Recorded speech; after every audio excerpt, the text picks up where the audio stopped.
咦，老天地呀，我的妹子呀，你那啥了？那个上色呀？谁教你这个清水里头都上色的？老李教的呀。老李啥时候教了？老李教的是最后上色的，你那清水上色的，真是没有吃过猪不知道猪咋跑的。接着哥教你猪咋跑的。来，妹子，是不是水滚了？对。水滚了之后，咱们把切好的这个紫薯哈，先给它放那边，滚个5分钟啊。滚个5分钟之后，咱看看这紫薯，就是这里边属于什么颜色。咱这个紫薯啊，也滚了个大概3、5分钟了，咱切开看一下啊，看这水。这水的颜色都跟那小时候上课那墨水的颜色，你看是不是可黑，妹子？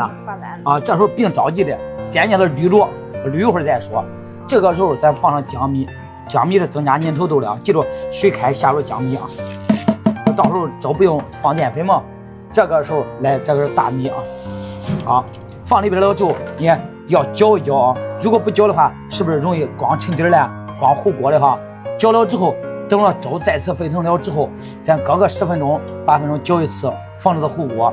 这个粥正常熬制30分钟啊，30分钟之后，咱们加上水果玉米。咱这个大枣的话，咱这时候把它放进去，到时候里边有个枣香味嘛。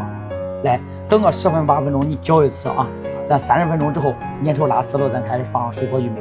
我一会儿再教你咋调色啊。咱这粥啊也已经熬了半个小时了，这会儿咱看看啊，已经粘稠拉丝了，这个米啊，你看也不会下沉了。这个时候，咱把咱的水果玉米啊，水果玉米倒进去，倒了之后搅搅妹子。水果玉米倒进了之后，再熬5分钟，别熬时间太长了，熬时间长的话，玉米都不脆了，听到没有？听。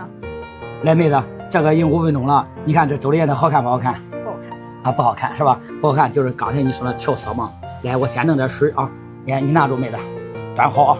来，我把这个柠檬水给挤进去啊，记住这个时候调色的嘛。啊，这上里边拧，你看这边是颜色是该变的，你看可粉的，你看这个颜色好看不好看？60分的好看啊，好看是吧？那你刚才为啥清水都开始放柠檬？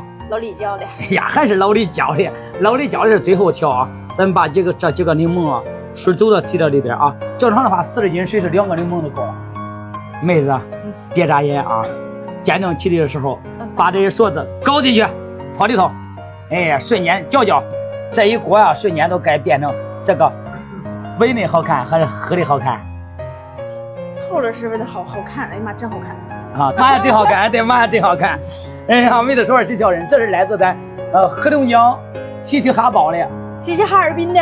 齐齐哈尔滨的，其实我对不成，这有点远啊。来，兄弟们，这个你看粥，这最后记住啊，加白糖啊，加白糖是中和它这个柠檬的酸味啊，所以说加上白糖。啊，这不是酸味没有了，喝着都香甜了。兄弟们，学会了吗？学会了啊，你们学会了吗？